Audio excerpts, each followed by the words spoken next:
Hello friends, income tax के cases की series में आज जो मैटर हम डिस्कस करेंगे वो सेक्शन 153 की असेसमेंट्स को लेकर के है।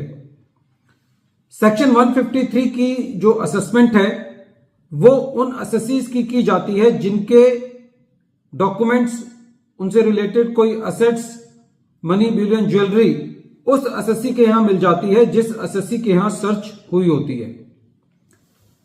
ये केस अग्नि Vishnu ventures private limited versus deputy commissioner of income tax and another के केस में डिसाइड हुआ और ये केस 460 ITR पेज नंबर 438 पर रिपोर्ट किया गया और इस केस का जजमेंट 28 जून 2023 को आया। प्रेजेंट केस के अंदर यह बताया गया है कि सेक्शन 153 का जो नोटिस है, सेक्शन 153C का जो नोटिस है वो एक ऑटोमेटिक नोटिस नहीं है।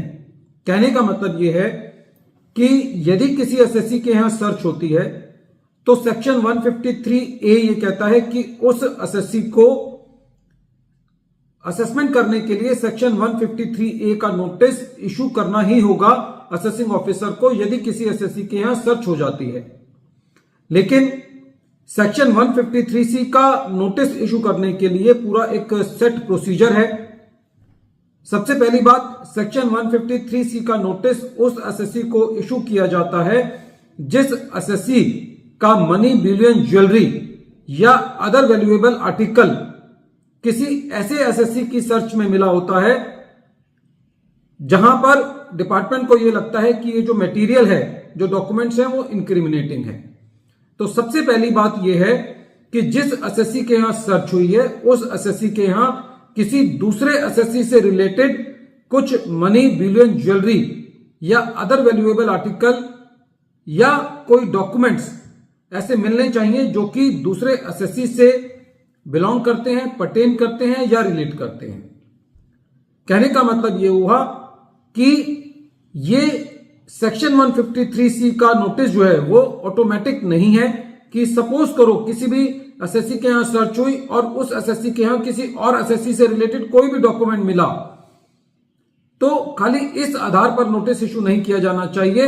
सबसे पहले जिस एसएससी के यहां सर्च हुई उसके असेसिंग ऑफिसर को यह सेटिस्फेक्शन नोट बनाना है कि ये डॉक्यूमेंट्स किसी दूसरे एसएससी से पर्टेन करते हैं या रिलेट करते हैं।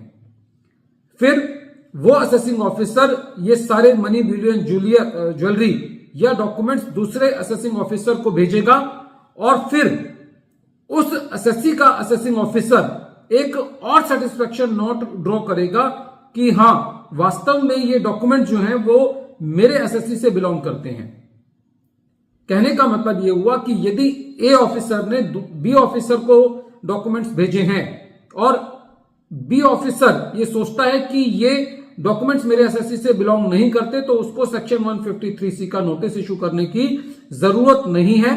लेकिन जब कभी भी सेक्शन 153C के नोटिस एसएससी को आते हैं तो इस प्रोसीजर को बड़ी लाइटली लिया जाता है।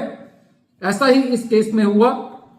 जो सेटिस्फेक्शन नोट उस असेसिंग ऑफिसर ने रिकॉर्ड करना था जिस एसएससी के यहां सर्च हुई है और वो सेटिस्फेक्शन नोट जो कि उस असेसिंग ऑफिसर ने रिकॉर्ड करना था जिस एसएससी के डॉक्यूमेंट्स मिले हैं वो सारे सेटिस्फेक्शन नोट प्रॉपर नहीं थे। हर ईयर के अंदर ये नहीं बताया गया था कि ये डॉक्यूमेंट्स किस ईयर से बिलोंग करते हैं। कुछ सालों के सेटिस्फेक्शन नोट नहीं थे और जो सेटिस्फेक्शन नोट थे वो कई केसेस में कंसोलिडेटेड सेटिस्फेक्शन नोट भी बनाए हुए थे। जब एसएससी ने इन नोटिस के अगेंस्ट रिट पिटीशन दायर करी तो कोर्ट का यह कहना था कि सेक्शन 153C एक ऐसा सेक्शन है जिसके अंदर सेटिस्फेक्शन नोट की अपनी एक इंपॉर्टेंस है और जब कभी भी एसएससी को कोई नोटिस इशू कर दिया जाता है तो जो असेसमेंट की प्रोसेस होती है वो काफी डिमांडिंग होती है और एसएससी को एक स्ट्रिग्नेंट प्रोसेस से गुजरना पड़ता है। इसीलिए जब कभी भी नोटिस इशू किए जाएं तो वो उस सेक्शन के अंदर जो प्रोसीजर्स दिए हुए हैं उन प्रोसीजर्स को पूरा करते हुए वो नोटिस इशू किए जाएं। प्रेजेंट केस के अंदर जो सेटिस्फेक्शन नोट्स थे वो प्रॉपर नहीं थे, एसएससी को क्रॉस एग्जामिनेशन का मौका नहीं दिया गया था। इसीलिए मद्रास हाईकोर्ट का यह कहना था कि प्रेजेंट केस में जब एसएससी को नोटिस दिए गए, असेसमेंट की गई और सीआईटी अपील के पास भी मैटर गया, तो उन केसेस के अंदर कोर्ट का यह कहना था कि जो सीआईटी अपील है उसने भी प्रोसीजर्स का पालन नहीं किया, क्योंकि सीआईटी अपील के पास जो पावर्स होती हैं वो एओ की को टर्मिनस पावर्स होती हैं। तो प्रेजेंट केस में मद्रास हाई कोर्ट ने मैटर को सीआईटी अपील के पास रिमांड बैक किया और ये कहा कि जो असेसिंग ऑफिसर काम पूरा नहीं कर पाया वो सीआईटी अपील भी वो काम पूरा कर सकता है और एसएससी को प्रॉपर मौका मिलना चाहिए। उदाहरण के तौर पर प्रेजेंट केस में एसएससी को क्रॉस एग्जामिनेशन का मौका नहीं दिया गया था उन पार्टीज का जिन पार्टीज के बिहाव पर उसकी एडिशन की गई थी। तो प्रेजेंट केस में कोर्ट ने क्रॉस एग्जामिनेशन की इंपॉर्टेंस पर भी जोर दिया। वीडियो के अंत में एक बार फिर मैं केस का नाम रिपीट कर रहा हूं। केस का नाम है अग्नि Vishnu ventures private limited versus deputy commissioner of income tax and another, और यह केस 460 ITR पेज नंबर 438 पर रिपोर्ट हुआ। मैटर मद्रास हाई कोर्ट ने डिसाइड किया और इस केस का जजमेंट 28 जून 2023 को आया। Thank you friends.